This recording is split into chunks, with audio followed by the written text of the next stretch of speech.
आयुर्वेद के अंदर कहा है कि जो चूषित आम है, चूषित का मतलब है जिसको चूसा जाता है, जिसका रस हम घोल करके इसको अंदर से यूज़ करते हैं, खाते हैं, तो उसको सर्वश्रेष्ठ माना गया।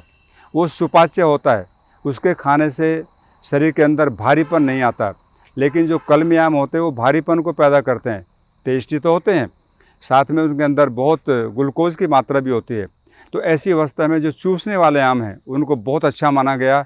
तो अब आम का सीज़न है, तो मैं चाहूँगा हमारे जो भारतवासी हैं, सभी भाई और बहनें इसका प्रयोग करें और हेल्थ के लिए बहुत अच्छा है। जो पहलवान हैं या जो शारीरिक रूप से श्रम करते हैं वो आम खा करके इसके ऊपर दूध पिएंगे तो आप देखेंगे कि 1 महीने के अंदर ही आपको वो स्वास्थ्य मिलेगा जिसके बारे में आपने कभी सोचा नहीं था। व्यक्ति को लाल कर देता है क्योंकि इसके अंदर ग्लूकोज की मात्रा है, और ग्लूकोज जब बॉडी को मिलता है तो हेल्थ अच्छी हो जाती है। तो ऐसी हर अवस्था में जो मेहनत करने वाले लोग हैं, चाहे वो पहलवान हैं या दूसरे भाई बहनें हैं, इसका अच्छी तरह से प्रयोग करें और उससे अपनी हेल्थ को पाएँ।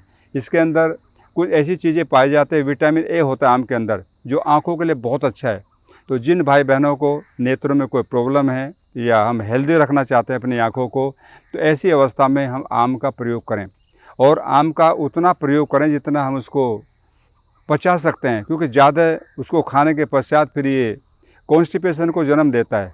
तो हल्का खाएं, और ज़्यादा खाने में आम का जो चूसने वाला आम है उसका प्रयोग करें तो वो कभी भी हमें कॉन्स्टिपेशन की ओर नहीं ले जाता, हमें हेल्दी रखता, हमारा पेट स्वस्थ रहता है।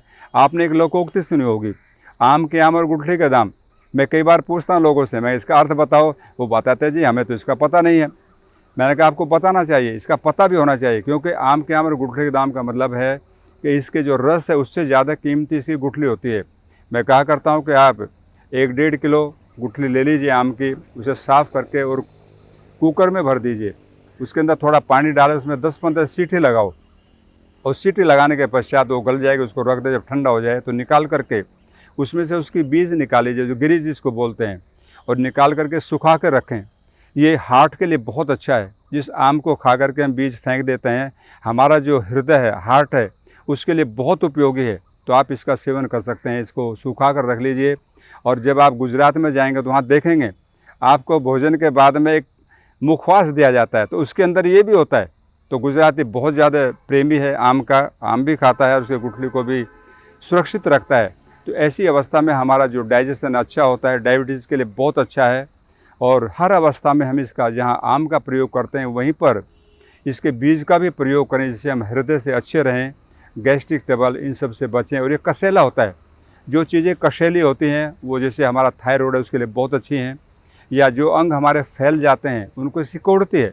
तो ऐसी कई अवस्थाओं में हम आम का प्रयोग कर सकते हैं। तो अभी उत्तरी भारत में आम का सीज़न है, तो मैं चाहूँगा सभी भाई और बहनें आम का प्रयोग करें, लेकिन जो चूसने वाला आम है वो ज़्यादा उपयोगी माना गया। और आज दशहरी का सीज़न चल रहा है, उसके बाद में लंगड़ा आएगा, फिर चौसा आएगा, कई प्रकार की वैरायटी हमारे देश के अंदर हैं, तो उसका प्रयोग कर सकते हैं और हेल्दी रह सकते हैं। आपके सामने खड़ा है बहुत ही सुंदर आश्रम में दशहरी पेड़, और इस पर आम भी लगे हैं बहुत अच्छी तरह से, जो बहुत ही आनंदित कर रहे हैं। खाने में भी आनंद मिलता है और देखने से भी एक सुख की अनुभूति हमें होती है। ओम।